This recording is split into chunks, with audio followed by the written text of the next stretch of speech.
Asma, como viver bem com essa doença crônica? A semana é de alerta em todo o mundo, principalmente porque quem tem a doença às vezes acaba deixando de tomar os medicamentos por medo de morrer. Com a gente hoje o pneumologista Fernando Rabelo. Quer dizer, vocês enfrentam uma dificuldade, né, doutor Fernando, com a adesão ao tratamento porque as pessoas têm medo de tomar o medicamento? Exatamente. Eu achei muito bom, muito pertinente falar sobre asma, porque nós, os pneumologistas, lidamos com isso diariamente nos nossos consultórios. E a asma é uma doença relativamente séria devido aos seus sintomas, de alta prevalência, mas que tem muita crendice, muita superstição em volta dela. E o nosso grande problema é fazer o diagnóstico é simples, mas manter o tratamento é extremamente difícil, porque os pacientes asmáticos, como é uma doença que varia muito a sintomatologia, assim que eles melhoram seus sintomas, habitualmente eles deixam de usar o remédio. Evidentemente que a doença continua, ela não sarou, porque ela não tem cura, ela tem controle. Então, esse abandono do tratamento, com certeza, vai trazer esse paciente de volta ao consultório, a um atendimento de emergência. Então, o nosso apelo, a nossa grande luta hoje com os pacientes asmáticos é que eles aderem a esse tratamento de maneira correta, que siga as nossas instruções, né, para que ele tenha melhor qualidade de vida e a própria família também.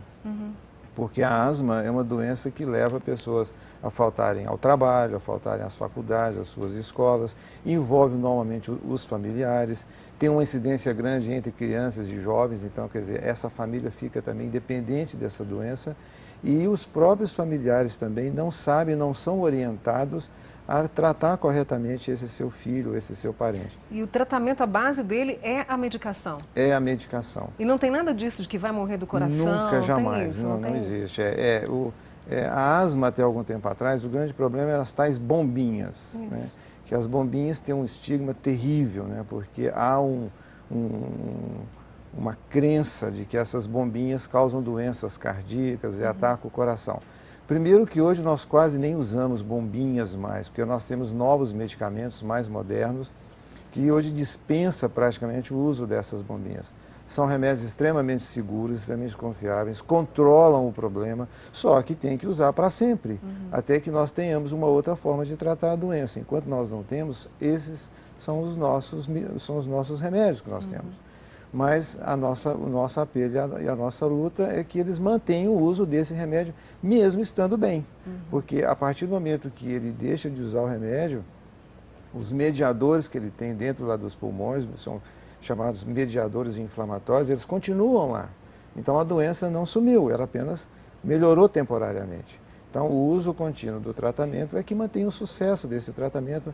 Ele vai voltar menos ao consultório, vai voltar menos ao pronto-socorro, vai poder estudar melhor, trabalhar melhor. Até fazer exercícios, ter uma qualidade de vida, exercício, né? O exercício é bom para quem tem asma, doutor Fernando? Para todos os pacientes, a atividade física é fundamental, né?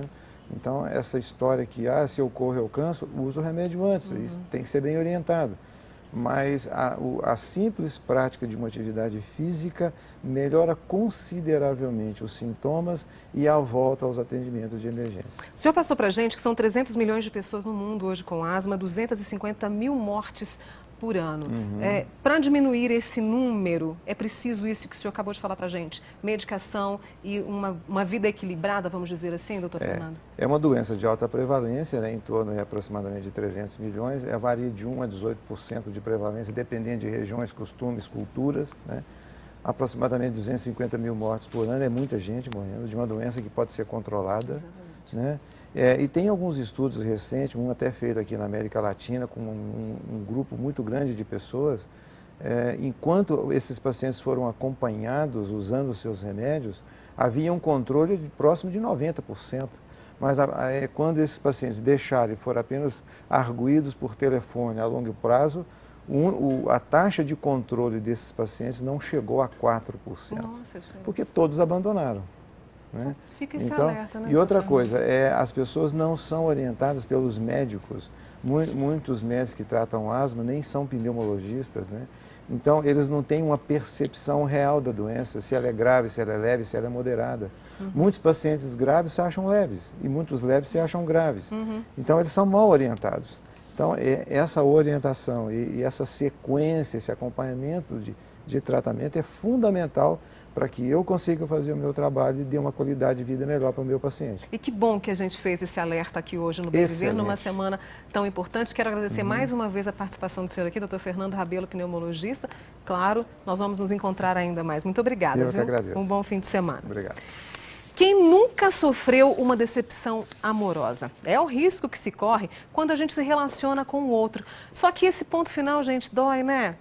Leva a esperança embora, deixa a tristeza no lugar. Será que existe uma forma saudável de passar por isso? Eu estou aqui com a psicóloga Kátia Beal. Será que tem jeito, Kátia? Tem sim, Mônica.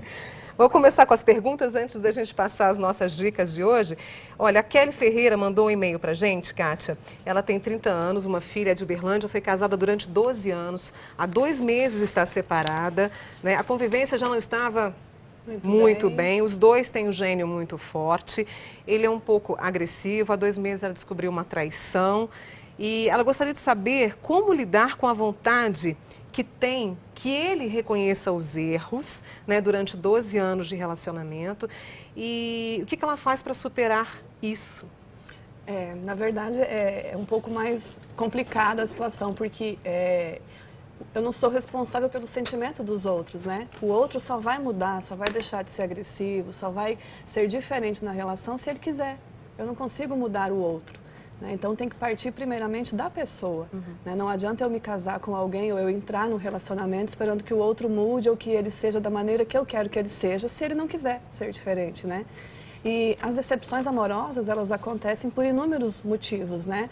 E a traição é uma delas. Mas eu acho bacana deixar uma dica aqui, Mônica, que é assim, toda vez que ocorre uma traição em um relacionamento, é importante analisar os motivos para que chegaram a essa traição. Os motivos que levaram a essa traição.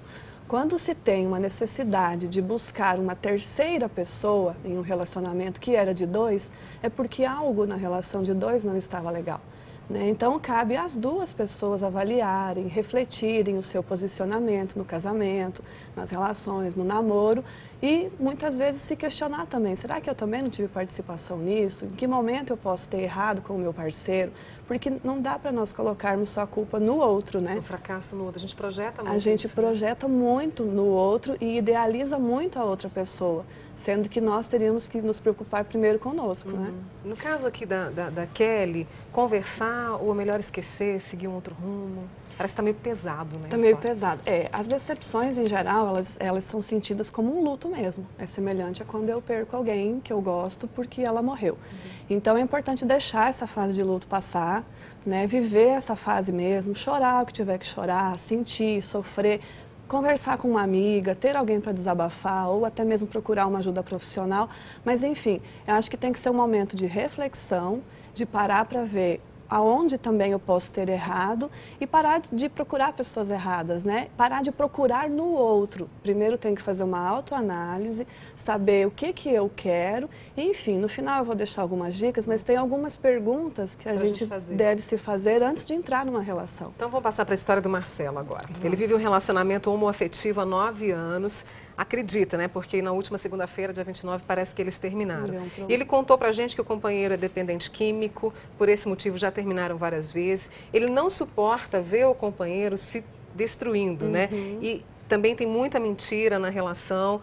E ele disse o seguinte, olha, nós nos amamos muito, mas ele está sofrendo demais. E o amor o faz perdoá-lo, mas tem a preocupação também de que isso, né, prejudique a relação. A dor da separação é tanta que um ou outro está sempre pedindo para voltar.